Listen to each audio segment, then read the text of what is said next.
Hello, world. Welcome back to Golf Subpar. Colt Knost, Drew Stoltz. How about the Arnold Palmer Invitational Sleeves? Scotty Scheffler just picking up another dub. Second in 3 weeks. Survived out there at Bay Hill. I had an awesome time. I loved it. I loved every second of it. It's so hard to get these guys to be challenged. That golf course got firm, fast, bouncy. The wind was blowing. There were some players that thought it was, borderline unfair. There were some huge numbers being shot out there.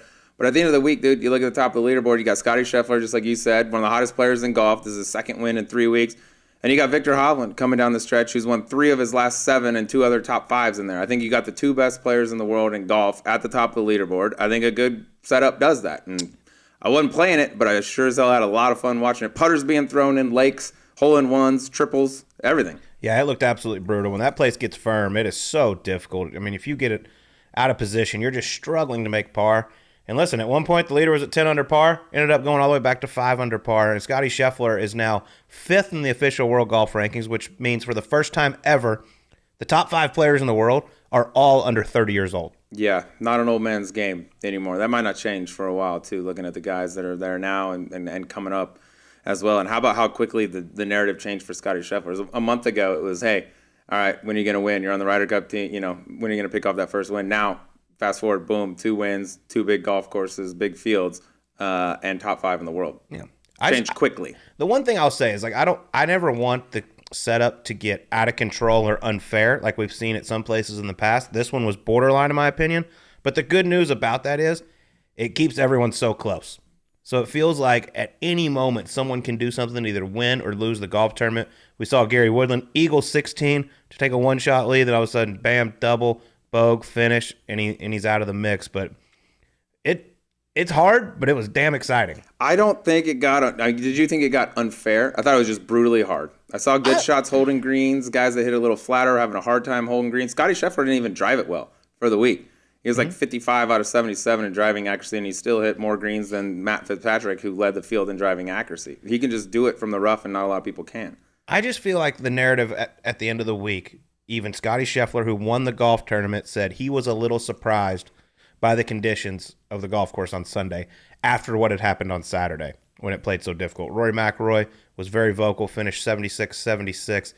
I never heard one person say the setup was great. It was fine. Because Rory came out and said it was bad. If you didn't say, yeah, I thought it was great, it's like you're going against Rory. I mean, I know Gary finished the way he did and was frustrated, but he's like, I'm just glad that this is over with. I think they all are. I'm so glad to get off this golf course. How about the guys that have played the last 2 weeks? PGA National beat you up, go to Bay Hill, get hit in the face a million times. And now if you're playing the players, we're looking at some cold wind and rain out there. It's a 3-week combo that you ain't going to see on the PGA Tour too often. Those dudes got to be dragging ass going into this week. Yeah, very exciting week. But hey, listen, you might be a little tired, but when you look at that and you see the purse is $20 million, you get excited. You'll be ready to go. Things will be great. But one of the most exciting events on the PGA Tour, it's here.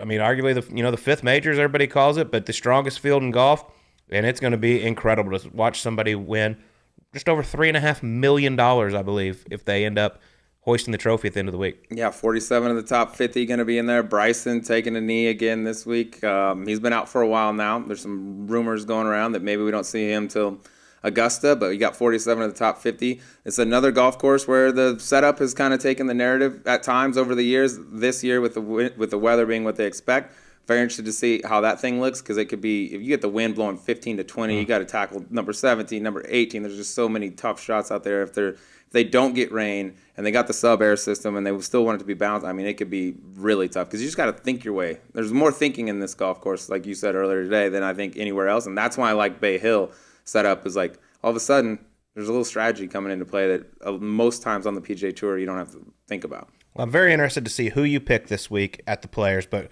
once again, congratulations to Scotty Scheffler, second PGA Tour win. Obviously hits home for me. Very close with Scotty. Was cool to see, man. I'm so proud of him. But I want to thank all of our loyal listeners out there, and especially maybe some new ones from last week, because the Pat Perez episode absolutely exploded. I believe you said we got all the way up to number 7 in the sports podcast rankings. This thing was talked about all over the place, USA Today, among other things. But that was really, really cool to see the reaction we got. I mean, Pat texted me. He's like, apparently the whole world listened to this thing, because every hole I play at Bay Hill, someone is coming up to me and talking about y'all's podcast. Yeah, and you get uncensored Pat Perez, which is pretty much the only Pat Perez, but coming in here with some things on his mind, you're going to get the truth. And that's why I think it's so rare. Like, Pat is one of the few guys in sports that I can think of who's relevant in the sport that they're playing, but yet willing to say whatever he thinks, good or bad, love him, hate him, disagree with him, agree with him. He says it, and he's not trying to be PC. He's not trying to worry about losing sponsors or things like that. And you don't really get a lot of those guys until they're out of the game and they don't have the sponsors, and there's no more risk involved. Like, things could happen. Pat just tells it how it is. And by the way, like, everyone that I've heard from more or less, like, loved it. Whether you agree or disagree, that they're like, wow, that's cool to hear a player like talk like that and be open, but yet so few are willing to do it. And I get it. It could be a dangerous world out there. You say something wrong and bam, you get jumped on. Yeah, he's 46 years old. People seem to love like that, transparency. He's beat a around dude. the bush. He's a dude. He attacked poor Aaron Wright. I don't even know where the hell that came from. Took a stray. He was out walking his dog down the street and bam, with a little shotgun blast to the head. But he is, seriously, he's always been one of my favorites. He's a guy I chose to play a lot of practice rounds with because it's so entertaining. He just lets it rip. And he did it here on Golf Subpar, and it was a huge hit, a huge success. And that's because of y'all out there for listening and downloading everything. Thank you to everybody. As a thank you. Huge thank you. We're going to give you 15% off this entire week, Monday to Monday, on all Birdie Juice gear. All you got to do is go to the Golf.com Pro Shop. Check it out. Pick out some cool stuff. 15% off. And also keep an eye on our social pages because we're going to do some giveaways this week. It's time to feed everyone. You know what I mean? 15% off. Get you some birds, whatever you like. Get the whole flock. Get you one, whatever. It's 15% off as a thank you to all the listeners for coming back, listening, and helping us make this thing grow. All right. Well, our guest this week, slightly different from Pat Perez. Possibly. But one of the best players in the world, currently ranked number 2 in the official World Golf Rankings. One of the most thoughtful, nice, caring guys I've ever been around, and one of the best ball strikers you'll ever see in the game of golf. But I tell you what, he was fun, man. He awesome. Let it go. Collin Morikawa joins us on Golf Subpar. He's awesome. It's possible we might go from one end of the spectrum with Pat, the most loose-tongued. You never know what you're going to get. To Collin Morikawa is going to say everything perfect. I looked for a weakness. I looked for something to pick at. We asked a million friends of his, give us something, give us a story, anything, college, whatever. Can't find it, dude. The guy's bulletproof. His wine cellar looked a little empty, though. Bulletproof. Yeah, that's the one thing. Get some wine, Colin. What are you doing? Bum. All right. Well, before we get to Collin Morikawa, we are proud to announce Dewar's as the presenting sponsor of Subpar in the official Scotch whiskey of the 122nd U.S. Open at the Country Club in Brookline, Massachusetts. Discover Dewar's remarkable lineup of Scotch whiskeys, most notably their 12, 15, and 19-year-old limited Champions Edition developed in partnership with the USGA. Dewar's is the perfect after-round indulgence, extraordinarily smooth yet complex. Enjoy Dewar's double-aged Scotch whiskeys any way you like, be it neat, on the rocks, in a whiskey highball with a twist, or a classic old-fashioned. Oof, that's my favorite. Those old-fashioned, they'll get you. They'll sneak up on you. Dewar's is a lot like us. That's why it makes sense to have them on board. Extraordinarily smooth yet complex. Couldn't agree more. Can't really figure it out, but you know it's smooth. After going out shooting a little 66, what's better than a nice Dewar's? Oh, not much. All right, well, here he is. Let's get to Collin Morikawa on Golf Subpar. Okay, Colt, big one here today, brother. I'm not saying there's such thing as a perfect human being in this world. I'm just saying if there is, this next man may be it. He's only 25 years old, as you know, 2-time major champion, 5-time tour winner, number 2 player in the world, Collin Morikawa. It is a pleasure to be with you. It's my pleasure. I mean, the amount of subpar stuff that pops up on all my feeds is almost annoying. But to finally be a guest, it's truly an honor. Well, you've been asking me for like months, and finally I was like, fine, Colin, we can do it. We'll make some time. Yeah. I appreciate you kind of digging out this small little period for me to join. But no, it really is, guys. You guys have some of the best guests. I've definitely listened to a couple of the podcasts, and it's good to be here. Well, I wasn't 25. really... I'm glad you got that right. Yes, 25. Congratulations on the 2-5, man. It's a big year in a fella's life. I was kind of joking about the perfect human being thing, but as you know, we like to dig in on our guests and kind of get some funny stories or some a little bit embarrassing. We asked a lot of people about you, and I'm telling you, there's very little out there on you, or else you conceal everything better than anyone. Yeah, I'm just pretty good at hiding stuff when it needs to be hidden. That's just who I am. I love to still have a good time, but I'm not that crazy one that'll that's the story that it's going to be talked about. It's just kind of, that's not my nature. I love to have a good time, but I'm not going to be that one guy out of the group of your friends that kind of creates the story sometimes. Leave that to us. And give us a few years. We'll have you back in a year or two. We'll have something. I'm glad you couldn't really get any dirt. It seems like it's going to be a nice, easy conversation. It is, but you're a vault. We see you on the golf course. I mean, you've got this incredible demeanor. You're obviously incredible at golf. Number 2 player in the world. Won 2 majors. What is Collin Morikawa like off the golf course?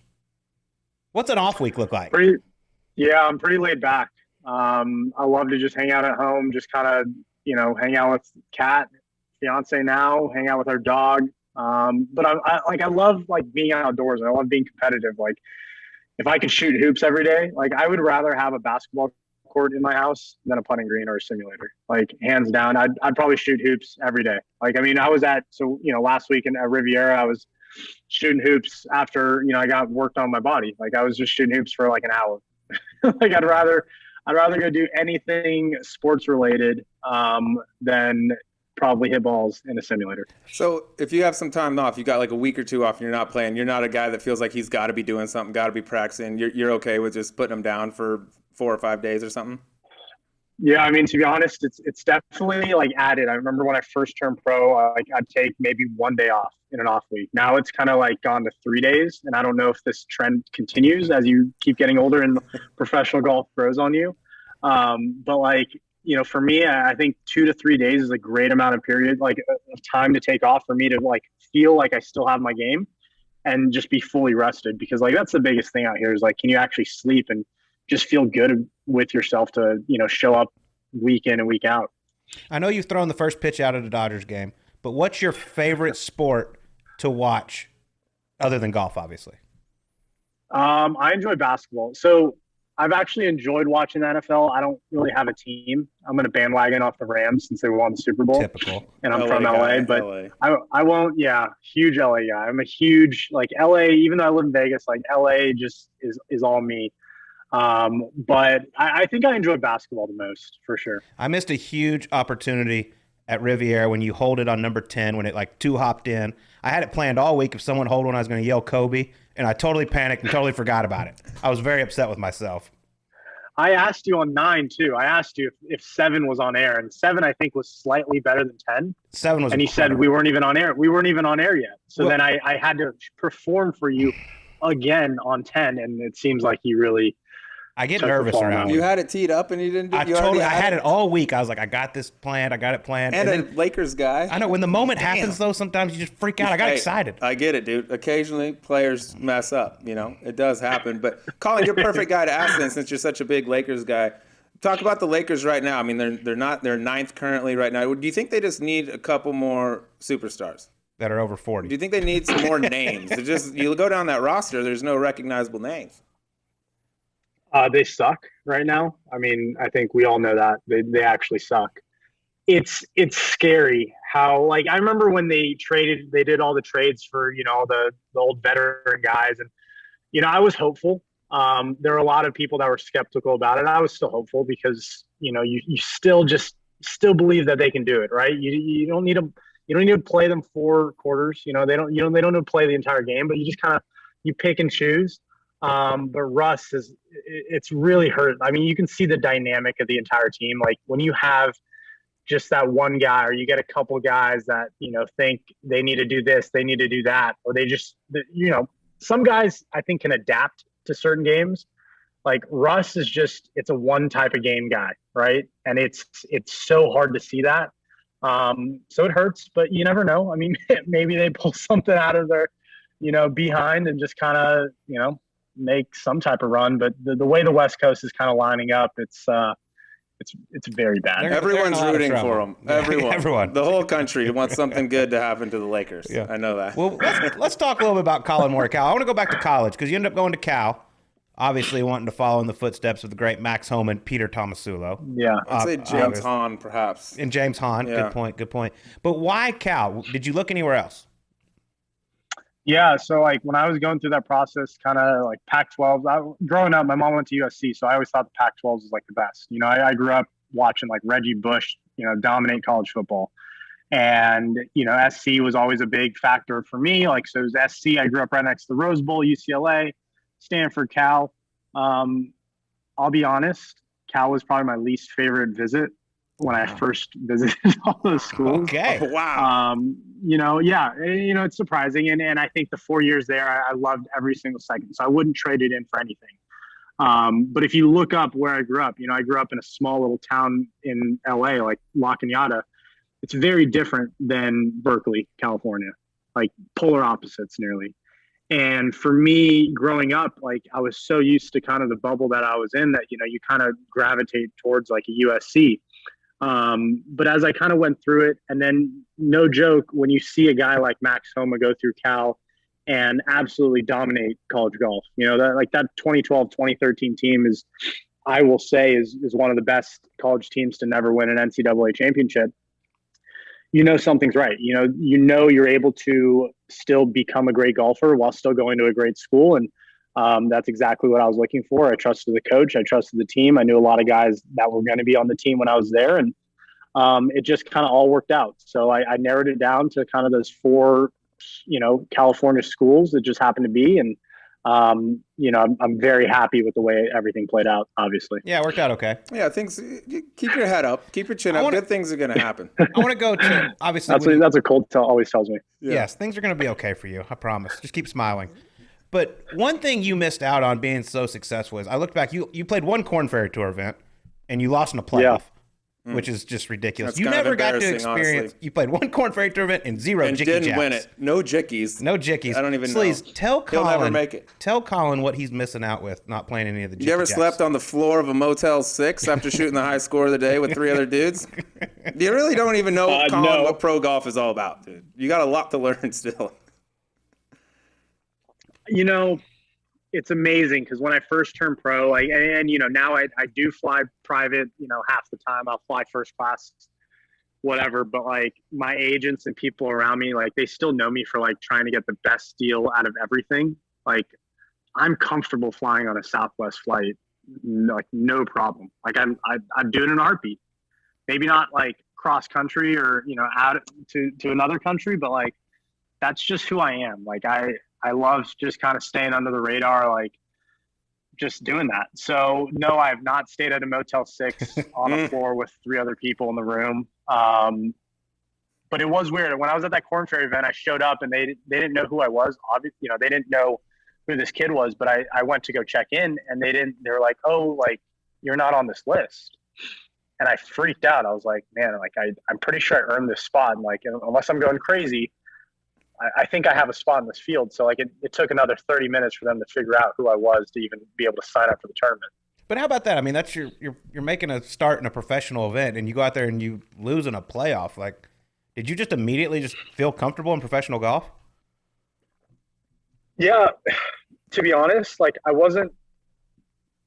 I think a lot of people when they show up to the PGA Tour, like you're almost afraid of some guys, right? Like you get afraid of like you're scared of like a DJ, You've seen him on TV, you see how far he hits it, and then you actually see him in person. It's almost intimidating. To be honest, I wasn't really scared of anyone out there. Like, I was 18, 19 years old. But, like, I wasn't scared of anyone. Like, I knew a couple of guys. I think I played a practice round with Brandon Hagee. Max might have joined, but he wasn't too friendly at the time. He was still that, like Max. Well, no, what's funny to me is that, like, Max, I think, is open to shell since I've known him. But, like, when I first met Max, he was kind of still, like, secluded unless you actually knew him. Like, he's a whole different person once you know him. But, like, now everyone knows who he is. But before, all this fame got to his head, it was just kind of like, it was kind of just like a brick wall. And then you had to, like, slowly break in. And that's kind of like I met the brick wall of Max Homa. Oh, this is great. But, like, I just felt comfortable. Like I felt comfortable out there. And I think that's what helped, that like, I wasn't scared. Like I wasn't scared of playing against these guys.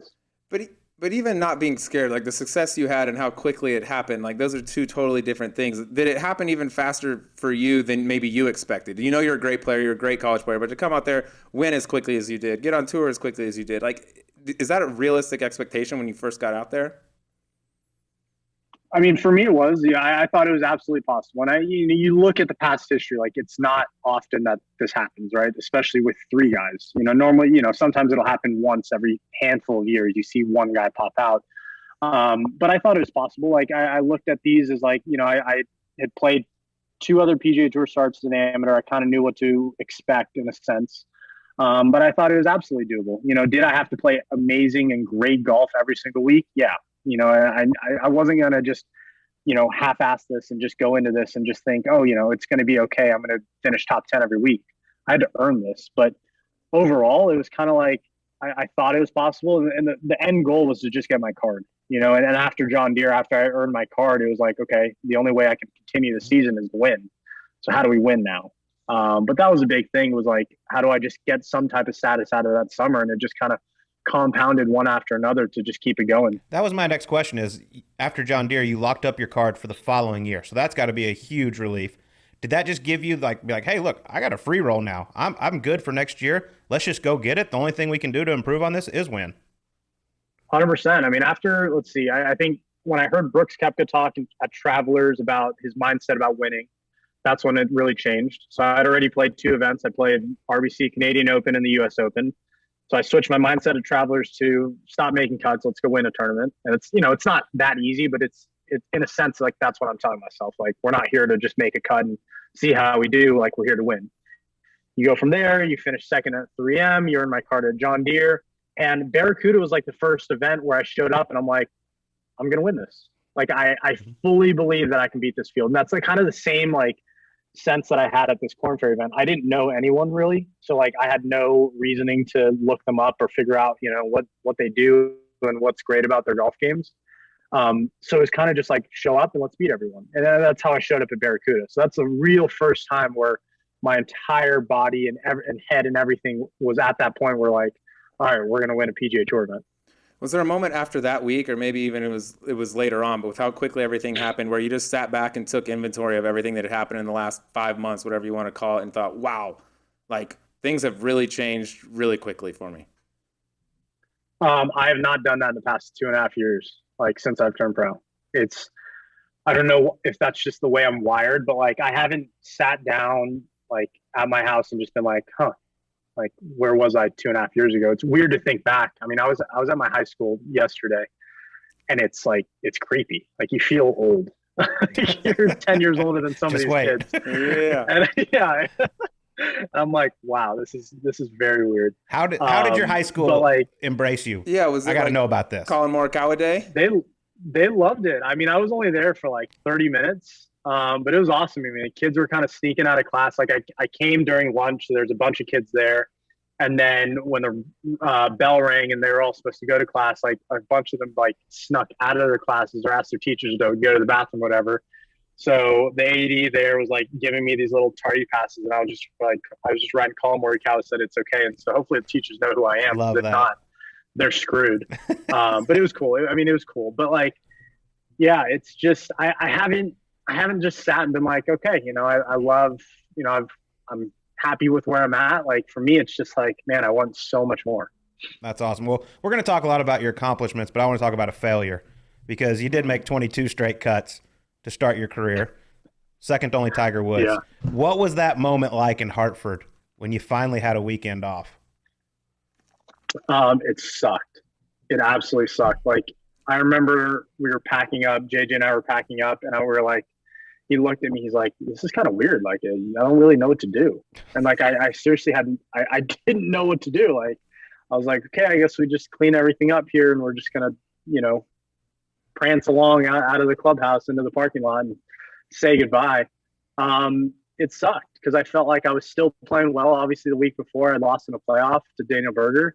And it just kind of like, I knew that cut streak was there. Like, I knew what I had to do. I knew there's a few more events that I could have continued to hopefully beat that streak, and I can't get that back. Like, that's what sucks. Like, I'm not going to go restart my professional career just to go beat that record. Like, I would never trade that in the world for anything.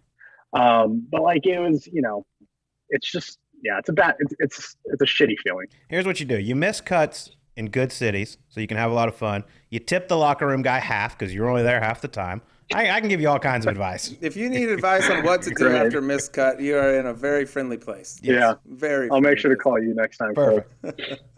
I mean, you've had the trajectory of your career, you sound like your own like harshest critic, right? Anyone else in the world would look at your career like, oh my God, this is unbelievable. And yet you sit here like, I'm not content. I got so much more that I want to do. Is that fair to say that like you're not content with what you've done at this point? Yeah, I mean, like I'm happy with what I'm done, and I'm like proud of everything I've accomplished and have played well in and so far. But like for me, I don't sit back because like I'm 25. Like I mean, you said it. Like I'm still so young that I have so many other things that I want to accomplish that I think if I wouldn't say enjoy it like more, but I would say if I sat back and been like, yeah, this is one thing that if my career ended right now, I'd be okay.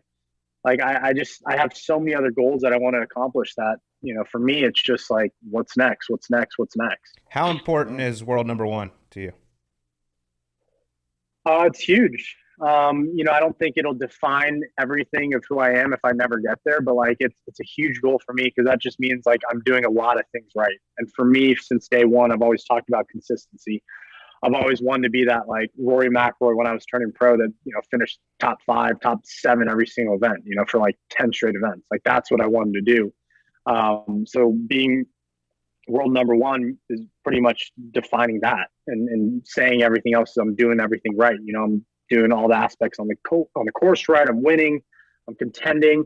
So that, it's an accumulation of everything kind of put together. Colin, let's say you're getting ready for a golf tournament. You're gearing up for it. Walk us through a day of like practice in the life of Collin Morikawa. I get up at this time. I do this. What's that day look like? Yeah, so like when we show up, I'm normally a morning person, so I like to just kind of wake up, start at 8 to 9. But you'll never find me beating balls on the range like ever. I think the one time that I've done it so far in this professional career is once in Dubai earlier this year. Like that's it. Like I couldn't hit a cut and I didn't know where the ball was going. So I actually stood on the range for 6 hours. But I'll probably play, wake up, play 9 holes on a Monday, do a little bit of maybe TrackMan work, do a little putting, figure out what wedge I might use for the week, call it quits by 1, 2 o'clock, and then just kind of chill. Like either if we're in a great city, go out to have a good dinner, see what it's like if we've never been there. But just really relax. Like I just don't like being at a golf course the entire day. Like that's never been me. Yeah. You've won 2 majors in your first 8. Do you treat the major weeks any different than the regular weeks? Not really. And for me, the weirdest thing was like, I played my second major was a PGA Championship at Harding Park, but there were no fans. So we showed up after the WGC, and you show up and there's no fans, but you can tell like there's a different, like everyone's just breathing differently. Like everyone's got this like weight on their back that they know it's a major. And for me, it was like, and I think it helped because I'd been to Harding Park before, but I don't really treat them that differently. Like I prep kind of the same way. I've heard other people prep differently. They'll add some extra time. They'll go there early. But I think with my team, we do such a good job Monday through Wednesday of figuring out what we need to do that like, why change it up? Like it's worked for other events. It's worked at majors that like, I'm still going to tweak little things here and there, but like, I don't need to add 2 extra days of prep at the golf course just because it's a major. Like I do everything I need Monday through Wednesday to be ready by Thursday. If I didn't feel ready by Thursday, yeah, I'd change something. But at this point, I feel great. Yeah, if it ain't broke, don't fix it. And it definitely ain't broke. And you mentioned Harding Park and how there weren't any fans out there. There was a couple people out there watching you, one of which on Sunday, I believe, was Steph Curry. Did you know? I think everyone was wearing masks, but did you notice Steph out there watching you at the time? I mean, as a young kid, look over and see the best basketball player in the world, like, wow, this is sweet. Yeah, it was the coolest thing. So, like, JJ is the biggest. I mean, he's a huge Bay Area guy. Like, he loves the 49ers. He loves the Giants. He loves the Warriors. And I'm, like, the complete opposite. Like, I hate San Francisco. Even though I went to From school the Cal guy. That's, yeah. that's kind of my only tie up there to San Francisco. Actually, I've got great golf courses.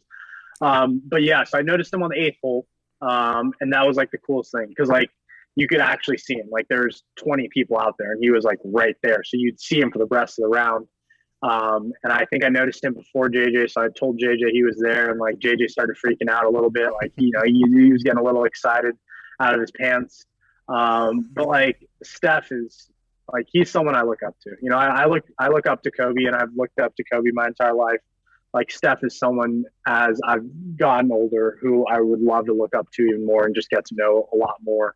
Because of what I think he's doing for not just basketball, but everyone around the world is amazing. I'm not the biggest NBA guy, but he's one of my favorites to watch just because he actually looks like he's having fun out there. And I think you're kind of the same way. I mean, you look like you actually enjoy what you're doing.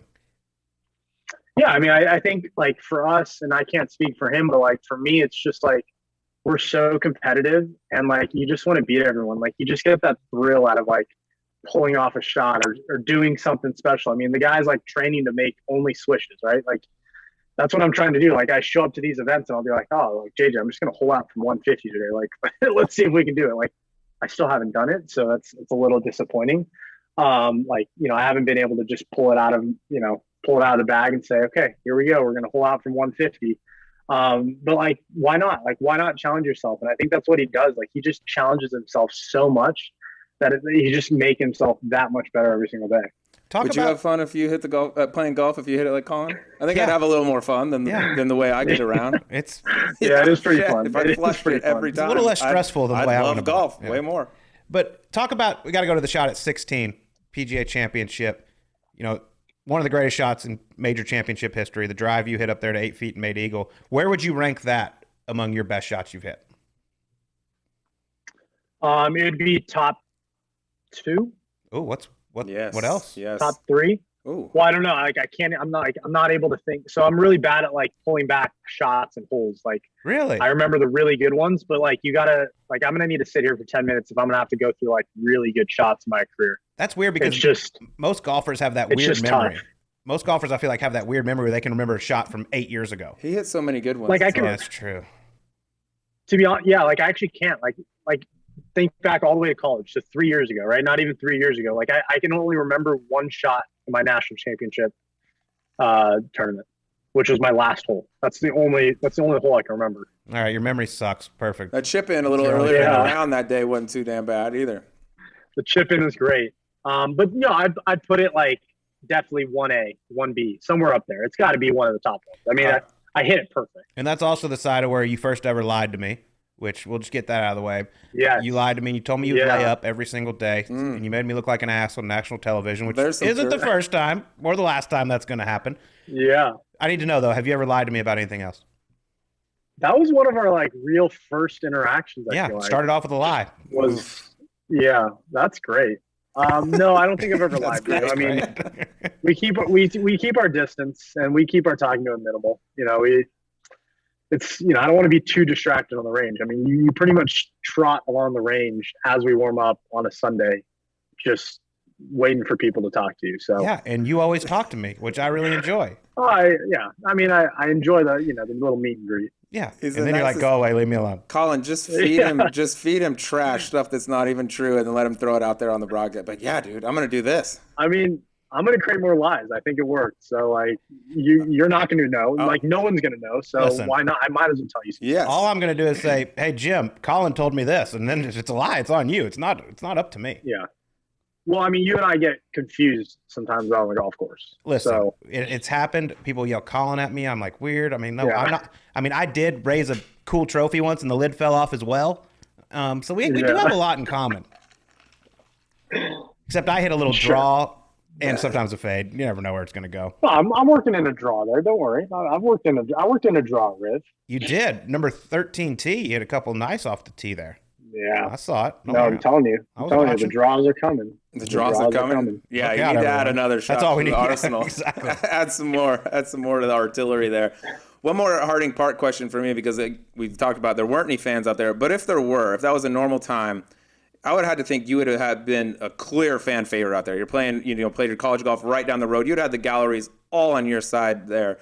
But playing without gallery in your first one, trying to win your first one, it might have been nice to be calm. So do you think it would have helped to have a ton of people out there all rooting for you? Or was it easier that just like, hey, I'm still nervous, but I don't have 8 million eyeballs on me out here? I don't think it would have mattered. I still to this day have not been as focused as I was on that back nine at Harding Park.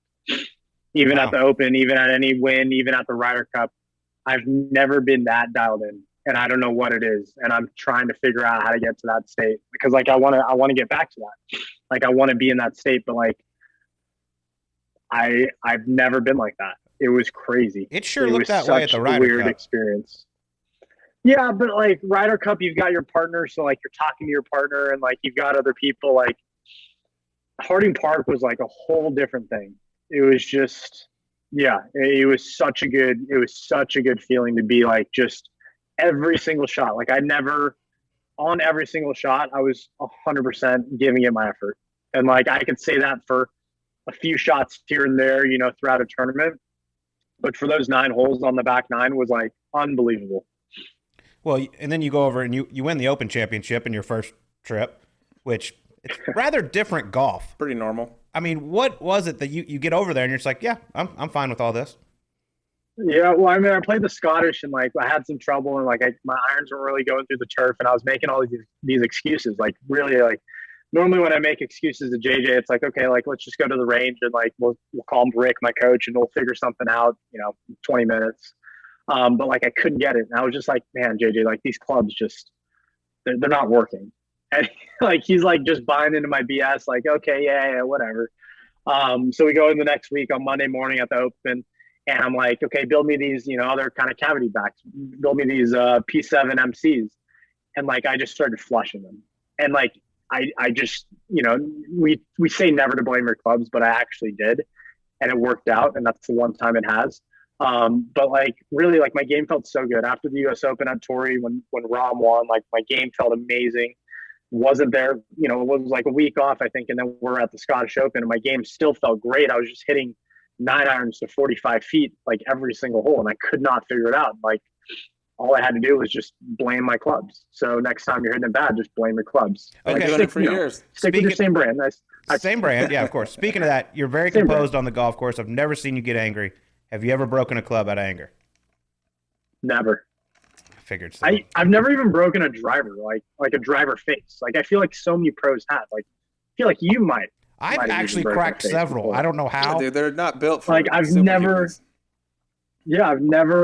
cracked a face. Like I don't know if it's just like I'm not hitting it center enough or like I'm not that's gotta be it. Hitting enough balls. No, I'm serious. Like I've never cracked a face. Like I want that satisfaction, just maybe not in the middle of a tournament. Yeah, your dispersion on the face is probably too spread out, given that compared against the average golfer out there. Have you ever had any sort of a freak out, a meltdown? You had to have like at least hit yourself in the ankle with a wedge or a putter when you're slamming it, like everybody has. Oh, I mean, of course. Like the ankle hit with the putter is the worst. The wedge getting out of a bunker.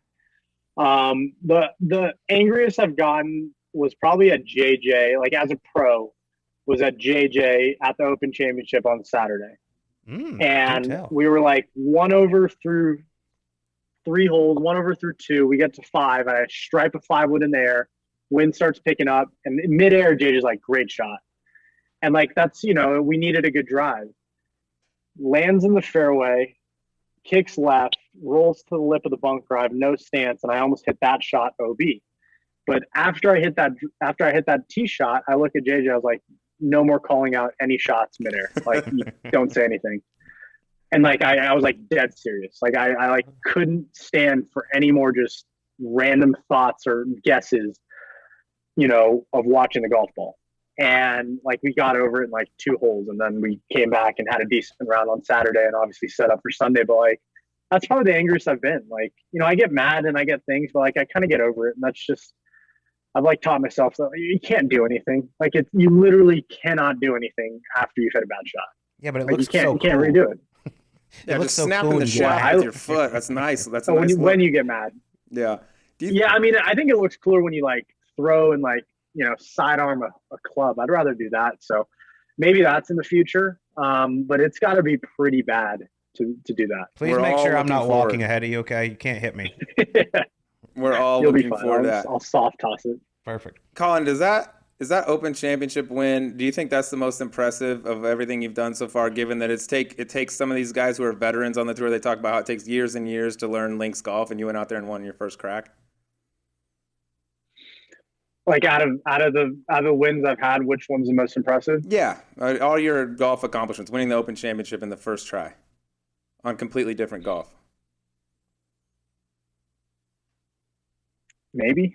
Okay, it's a solid maybe. I don't really know. Like, so I mean, everyone talks about links golf is that it's different, right? And then I'd say Royal St. George's was not as linksy as some links courses that we're going to get in our rotation, right? It was still very linksy, but it wasn't like as linksy as some of the future places we're going to go play. But like, I think so many people try, and this is what I've learned at Augusta, is that like everyone tries to play what they think needs to win this tournament, right? Everyone thinks they have to go play it low and run everything up and do this. Or at Augusta, like you have to play draws at every single hole. Like it's just, and that's what I've done so wrong the past couple, like the first couple times I played the Masters is like I tried to hit this straight ball everywhere, and like that's all I worried about. Like for leading up to prep was how do I hit this straight driver? How do I hit a rope hook 3-wood and I'll be fine and I'll go win the Masters? Like it's so wrong in a sense of like when I showed up to the Open, like everyone's trying to do this, do that. Like I said, screw it. Like let me just go play my game, and if I need to adjust things here and there, like that's what I'm going to do, and that's what I did. Like I think certain places are going to make you do certain things, and that's completely fine. But that doesn't mean I need to change my entire game plan of like what I do best, and that's literally approach shots. So like let me just stick to my strengths. So yeah, I guess it is one of the most impressive ones because I really showed up and stuck to what I believed in and what I thought was my actual game. And that's what Augusta has kind of like tricked me in, is that like, man, you got to go play this high draw, and like that's the only way to win this tournament. No, I think your game sets up just fine for there, but I need to know the important thing. Which trophy is better at parties, the Wanamaker or the Claret Jug? The Claret Jug, because the Claret Jug you can bring everywhere. Like, I mean, it's, that big. The Wanamaker is impossible. Like it's bigger than a suitcase you own. So it's like, it's pointless to bring. I would carry it. I mean, I saw Phil bring it everywhere Phil brought it everywhere the past year. And like, I mean, yeah, the guy flies private, but like, it's still like a hassle to bring. Like the Claret Jug's way better. And it's got a little spout to like drink out. I mean, it's perfect. What do you drink out of it when you're drinking out of these trophies? You're celebrating a major. What goes in those things? Normally beer. Beer is kind of like the first thing. Like I enjoy beer. So like beer was definitely poured. That was the first thing out of the Claret Jug.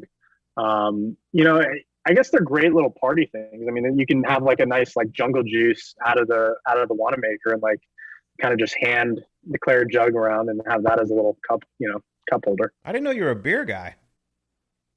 I like that. I'm kind of everything. I mean, I haven't really found my drink yet. I feel like everyone's got their drink.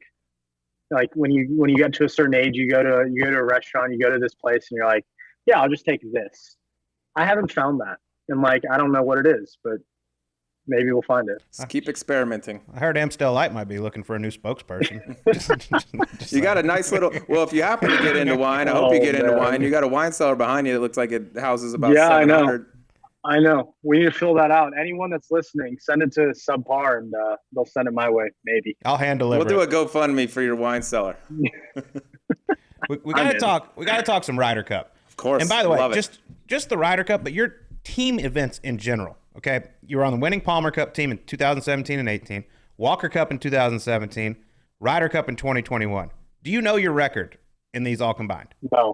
No, I think so. Did you tweet something? I think I saw. I did not. Someone said something at the Ryder Cup or after the Ryder Cup. Well, my record. Okay, no, I don't know what it is. It was not me because I just looked it up this morning. 14-3-1. I mean, that's damn impressive. I'll take it. I'm picking great partners then to play with. Yeah. That's it. Luck of the draw. We always like to ask these guys. I mean, what was that first tee shot in the Ryder Cup like for you? Less nerve-wracking than my Walker Cup tee shot. Really? Why? Just because you're more seasoned? It's so surprising. Wow. No, it was. I was hoping for people like my eardrums to blow out, and they did. They were. It was crazy loud, but like everyone put the Ryder Cup at such, like it's going to be crazy. Like it's something that you've never experienced, and it really wasn't. Like I've never experienced anything like that. But like I was waiting for I was waiting for me to be as nervous as I was at my first Dodgers, like first pitch. And I've never been that nervous. Like I was shaking to the boots at the Dodgers first pitch. And like, you will not find a video of that. Trust me. It's been hidden. It's been handled. But yeah, like I've never had those nerves. And like for some reason at the Walker Cup, like we're teeing off on the putting green, I think like it's my, everyone puts that Walker Cup, and I was just super nervous. And I think it's because I've played, enough big events so far as a pro that like, yeah, I was nervous, but I was so excited. Like I was just ready. Like I wanted to beat them. That's all I cared about. Well, y'all did. You did it. You did a hell of a job. And you and DJ were a wrecking ball that week. How'd that partnership come about? Was that like team stuff, all right, based on data and analytics, that you two guys pair well together? Or was that you and DJ coming together and saying, hey, Strick, we'd love to play together? Yeah, so it was, it was at the BMW Championship. I was on the range. I think it was like I was warming up for my second round. I was on the range looking at my phone, and I get a call from the captain, and he like has no clue that we're playing in the FedEx Cup playoffs. But he's like, "Oh, what's up?" I'm like, "Oh, hi, how you doing?" So we're like talking for 5 minutes or quick call. He's like, "What do you think about playing with DJ?" I'm like, "Yeah, absolutely. Like I've loved playing with him, and we've only played a handful of times. We've spent time together at the TaylorMade shoots. I think that's some of the best times I've gotten to know like Rory and DJ, and even when Rahm was there, and obviously Tiger. Like that's the coolest moments you could ask for. But I felt very comfortable with him, and like I thought it was going to be an easy pairing, and it really was. Like I mean, DJ is the easiest guy to get to know and to talk to and play with, and we just killed it. Like it was kind of like that. Like we just do our own business and get the job done, and just kind of enjoy the day. Yeah, if you could just get DJ to relax a little bit. He's so stressed and you guys are jumpy. Oil and vinegar. You're both wound up really all the time. Yeah, no, we were super tense out there, I like it. But your putting gets talked about a lot, how it's a little streaky, but that week, I mean, you were Ben Crenshaw back in his prime. You hooped it from everywhere. Is it when it's a team aspect like that, does it free you up a little bit knowing, okay, I can just go ahead and if this one goes by, no big deal, I got a teammate back here? Kind of, but like it's weird in team formats. Like all you care about is making the putt. Like I'm not thinking about like, oh man, DJ can back me up. Like I just wanted to make it because like you want to celebrate, you want to take that 1-up lead, you want to put him dormy, whatever. So like it put me in a different mindset because like I'm trying to make putts during tournaments, but you're also thinking about okay, if I have 30 feet, like okay, 2-putt, get out with par, like nothing's wrong. 30-footer at the Ryder Cup, like you are absolutely trying to make, and that's all you care about. Like I just want to make it. So I think that maybe that pulls something out of you just in those kind of match play scenarios when you're playing with a teammate. That like, let's go do it for them. Let's go do it for everyone. But like, I just want to make the putt. Can you take that same mentality from the Ryder Cup to a regular PGA Tour event? Yeah, I've absolutely tried. Like I've tried after that little portion into the fall into this season. It was kind of like, why is it so different? Like, what am I afraid of? Like, I'm here, I'm doing all the prep. I know what the speeds are. Like, let's just go make putts. So, so far it's, I've changed the mindset a little bit. It's hard to put yourself in that situation every time where you're like, okay, like you have that extra adrenaline when you're playing at Ryder Cups, and like, it just adds to the focus. It was when we were playing with no fans, like the focus isn't as quite there as when you have fans, because the fans kind of like bring you into the zone. So it's nice to have more and more people because it makes you focus even more, and just, subconsciously you just do it on its own.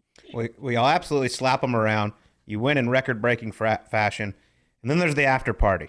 And I've heard you may not have been the MVP of the after party.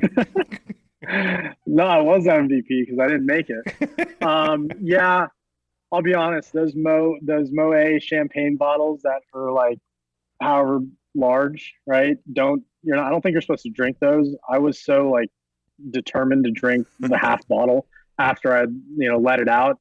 And then I had this, I don't know what I drank. Like I had a cocktail made for me for the presser, for the press conference after, and I just like drank it. Like it was just going down like water. And I didn't eat anything that day. The only thing I ate that day was breakfast. And I think I had like an avocado toast and some potatoes.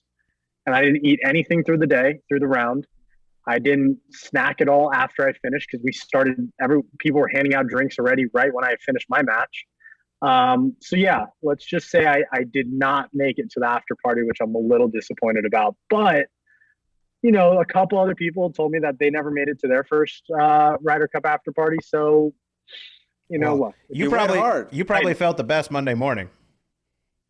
I was actually up. I mean, I did drink a lot, but like I was up at 6 a.m. wondering where the hell everyone was. I was saying goodbye to everyone as they left the hotel room. I was hungry. I was ready.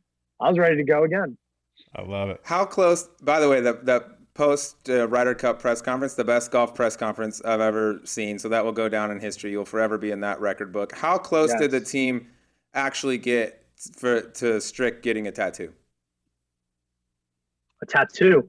I don't know. Like, maybe I should text him and see like if he actually got one, because I'm pretty sure that was like kind of the promise, right? That he was supposed to make.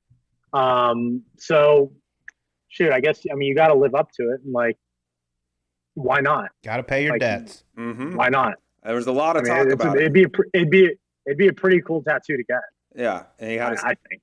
I mean, I thought about getting one of those Olympic tattoos, but I didn't win gold, so oh well. Yeah. All right, I want to ask one more thing before we get to the E9 real quick, because you play at a place called the Summit Club out there in Vegas. It's a Discovery Land property, and their whole deal is it's very relaxed, right? Shorts, T-shirt, whatever you want. It's just a good time, music.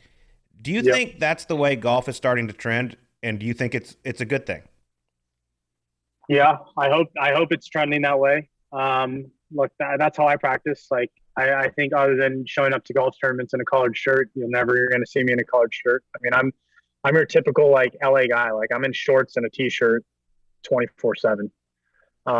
That's just how I love to practice. That's how I love to, be out there on the golf course. And I think allowing more people to do that rather than go buy, a collared shirt or go buy a pair of nice pants just to go play, it helps. It helps a lot. I mean, you see that in the shoe game right now with fashion, right? You're making shoes that are good for on the course and off the course, things that like look good, not just for the golf course.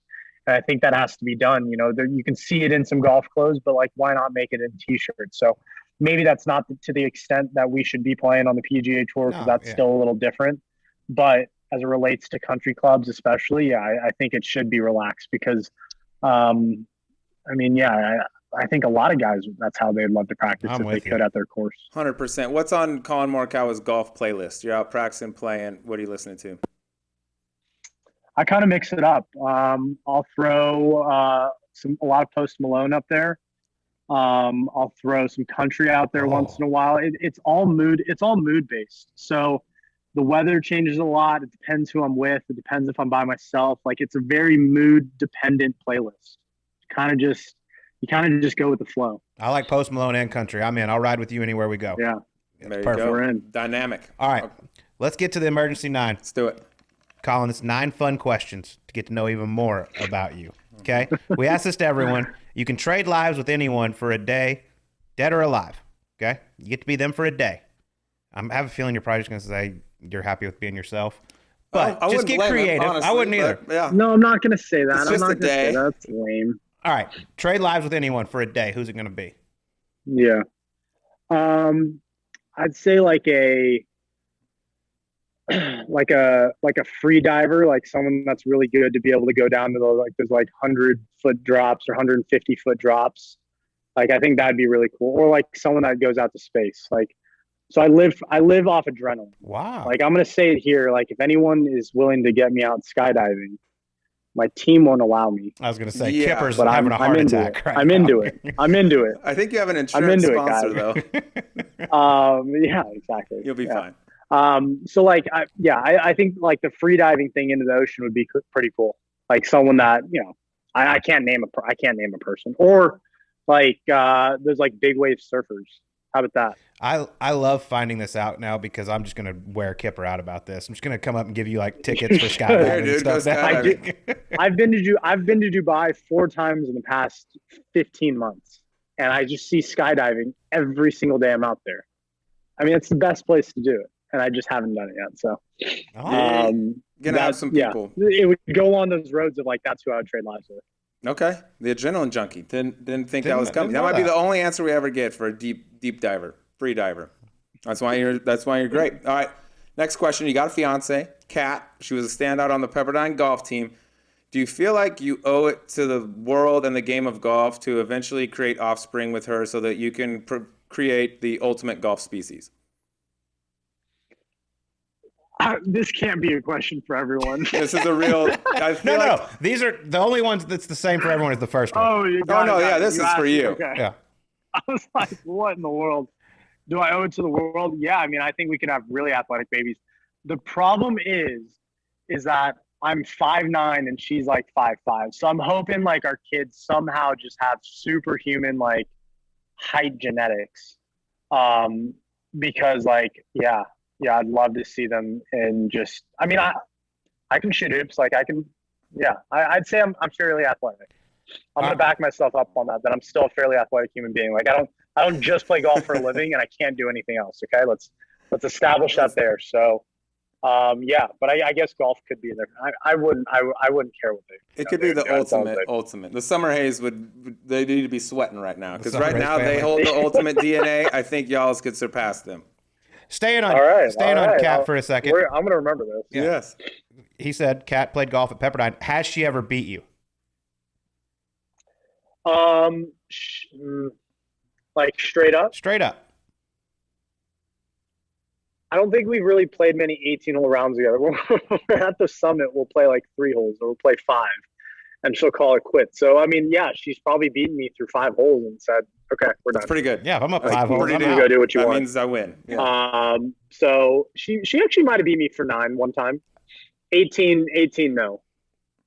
No, but chance. She has. But I'll give her a couple shots here and there, and like, we'll keep it friendly. And her swing is friendly. Mint. That's what I'm saying. Her swing is really good. Dude. For not like she doesn't touch a club for like a couple months too. Like she'll just go and not play, and then want to like she'll like want me to dissect her swing. She's like, is this okay, or like it looks fine. Like people are gonna love it. It doesn't matter. People are gonna love it. Trust me, it's good. It doesn't matter. Yeah. Is that yours? If you've ever beaten her? Okay, here's my next one. All right. Take yourself back to Cal Berkeley, okay? You're walking into a final exam. You haven't studied a single minute leading up to it, okay? Sitting directly next to you, you got James Hahn and Max Homa. Which one are you copying off of? Neither, probably. Smart. Absolutely not. But I mean, that's kind of how I study. I was a last minute studier, so I studied the last as late as possible. So like that night I was studying. If I had to pick,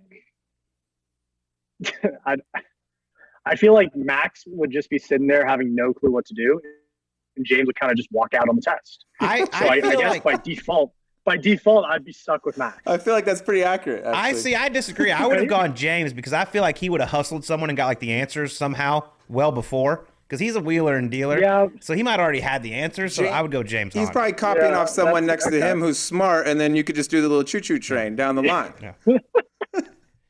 All right. I mean, I'll stick with my answer. Okay. All right. As you said earlier, you're a big foodie.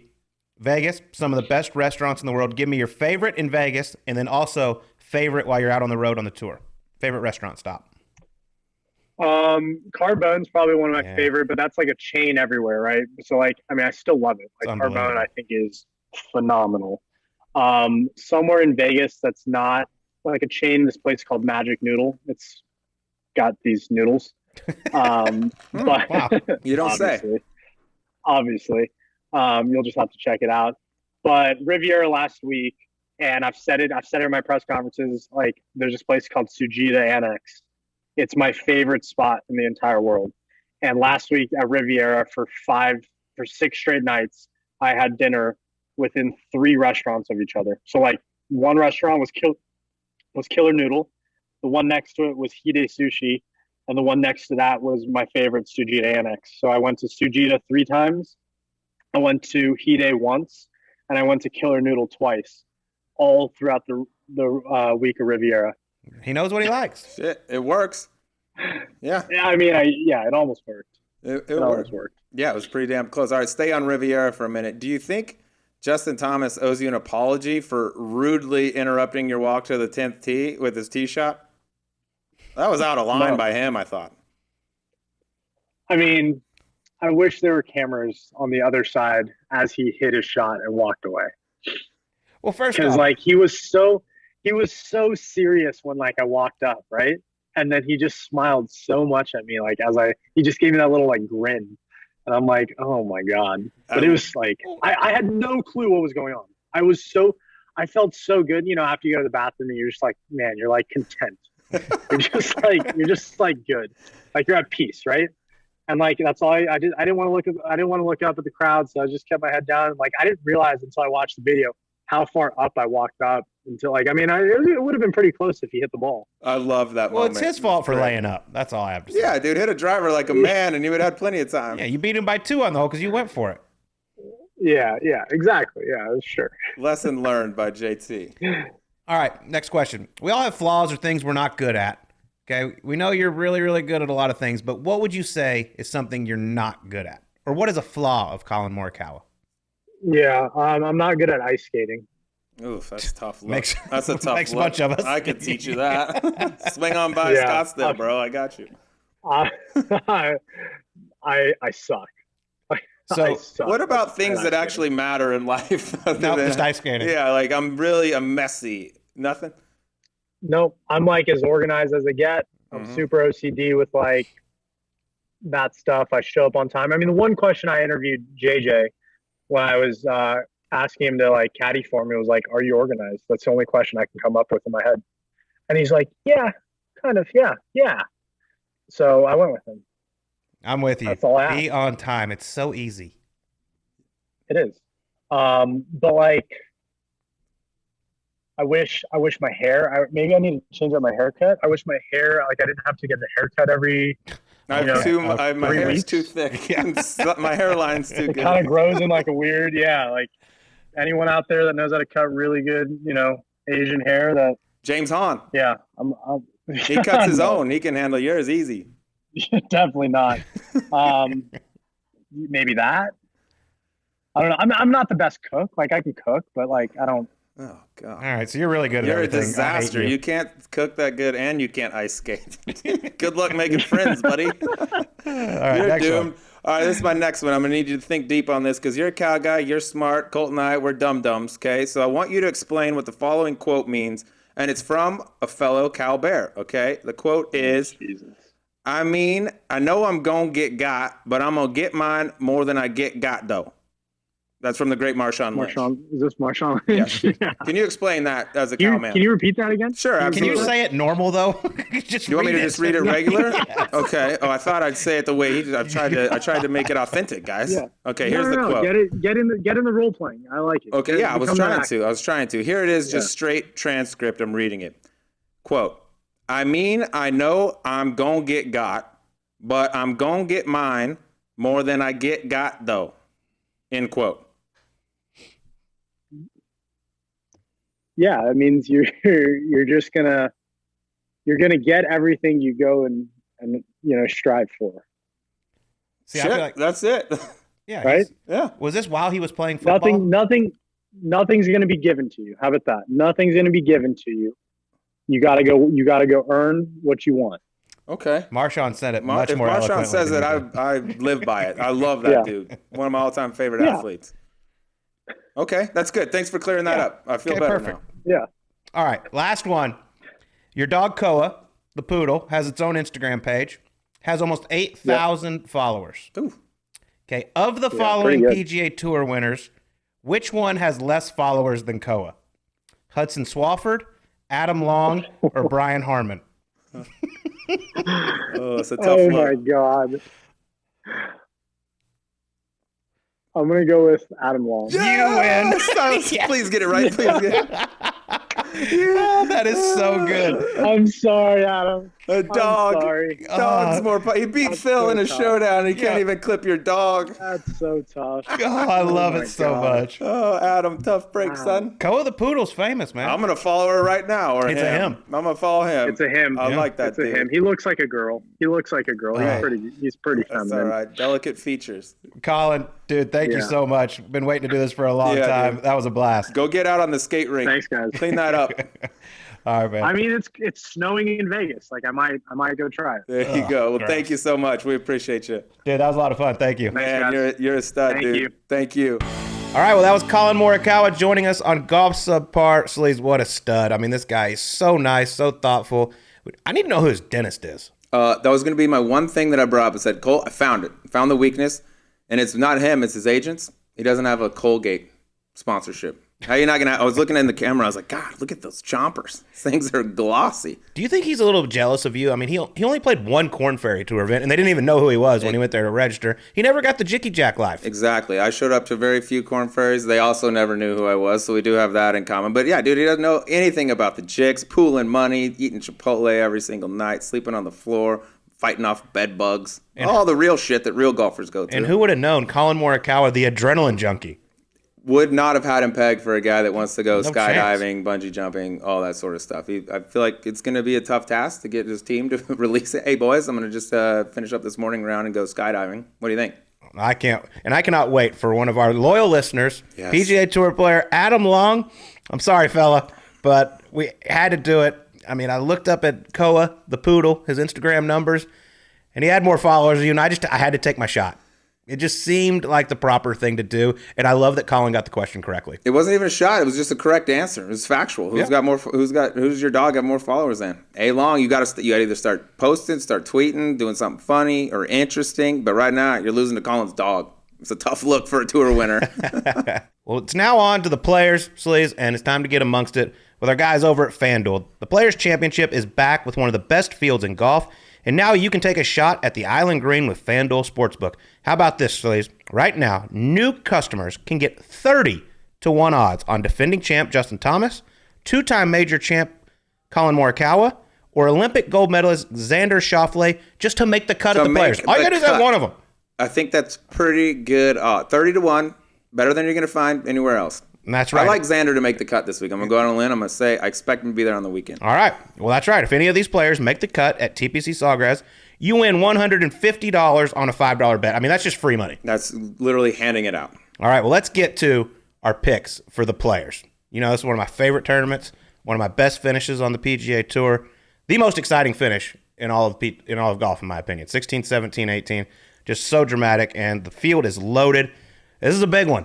Before we get to the picks, though, hey, we hit again. Yes, we had we did. Victor Hovland to win, and he was right there the entire time. Just a couple up and downs from bunkers throughout the week would have done it. And then Rory, there was a time where it was 1-2, both our picks. Granted, they were favorites, but they were still right there. And we got a little bonus. So if you hopped on that train, a little extra coin in your pocket going into Players Week. Gary Woodland was a dark horse pick. He was one-shot lead, too, to play. My God, hot plate. Hot plate coming in there. Shocked on 17. Well, now it's time for us to perform.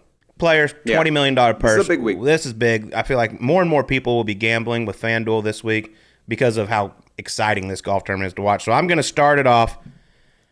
And it's not just because he was our guest. It's part of why, because of his guest. But right, we would do that. This golf course is built for Collin Morikawa. I know he's the favorite. Currently, right now on FanDuel, he is the favorite at 11-1. It's going to be right around there. He'll be either the favorite or co-favorite. But I love him. I've had him penciled in to be the winner of the Players all year long, and I got to go with him. You like Colin's game, do you? Listen, what is it about? Is it the perfect drives or the perfect iron shots and the great wedge play that you like so much? But what also happens normally after you come on Golf Subpar? You win. A grizz. So Collin Morikawa, 11-1. Okay, betting favorite, Collin Morikawa. Shout out to him being the guest, too. We would pick a guy just because he was the guest, but I feel like this is real regardless if he was the guest or not. I'm going to go to another guy. Don't play much bad golf these days. He's sitting there at 24-1, which I was a little bit surprised he wasn't higher up on the list. I think it's because he doesn't have a great track record at the Players. Missed the cut in his last two there, which is shocking to me. But I care zero about that because if you go prior to the Genesis, he had 4 starts on the year. Worst finish was 9th. Had a playoff loss in there. I'm going Patrick Cantlay. Plod along. He's not going to get too up, too down. I don't think the conditions are going to rattle him, and he's going to get all pissed off about everything going on out there. He's sitting at 24-1. I don't care. I don't care about his track record. Patrick Cantlay right now, even with John Rahm in the mix, not many guys bad golf better than his. This should be a perfect golf course. You would think. For Patrick Cantlay. And, going down the board, I was surprised to see him down there. Once again, not the greatest track record. He finished 4th in his first appearance. And then after that, it really hadn't been that great for Jordan Spieth. But at 48-1, he's sitting high. He's starting to play a lot better golf. I wouldn't be surprised to see him in the mix, especially with 48-1 odds. He's sitting high. He doesn't have to use that driver a whole lot this week if he doesn't want to. The iron game is typically pretty good. We know how he putts it. That's a big digit for Jordan Spieth. Like you don't see him that high too often.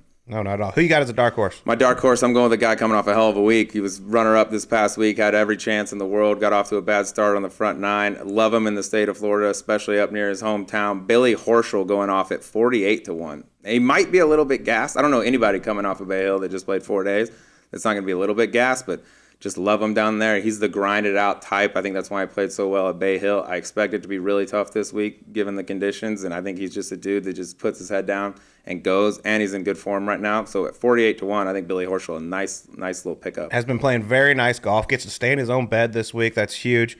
The one thing is just hopefully he doesn't put too much pressure on himself to play well at home in front of all his friends and family. But I know he has expressed how important it is for him to win in the state of Florida at some point in his career. So I like the pick. He's playing some great golf. And there's no better time to get in on the action with FanDuel Sportsbook. So step up to the tee and take a swing at betting the players. Just download the FanDuel Sportsbook app with promo code SUBPAR to get 30-1 odds on JT, Collin Morikawa, or Xander Schauffele just to make the cut at the players. Sign up using code SUBPAR so they know that we sent you. FanDuel Sportsbook, official betting operator of the PGA Tour, must be 21 years old and older and present in Arizona, Connecticut, Iowa, Illinois, New Jersey, or New York. New users only. Must wager in designated offer market. Max bet $5. Restrictions apply. See full terms at sportsbook.fanduel.com. Gambling problem? Call 1-800-NEXT-STEP or text NEXT STEP to 53342 in Arizona, 1-888-789-7777, or visit ccpg.org/chat in Connecticut, 1-800-GAMBLER, or visit fanduel.com/RG in New Jersey, Iowa, or Illinois, and 1-877-8-HOPE-NY or text HOPE-NY. That's 467-369 in New York. Shout out to the fine people of Iowa for hopping in the pool. The water's warm. It's good to have you. Zach Johnson, sign up. That's right. Zach will be fine. Zach might fired. be needing to text that 1-800-HOPE-NY for that little problem. All right. Well, that one was a lot of fun. Everyone have a great week. Enjoy the players, and we'll talk to you on next week's Golf Subpar.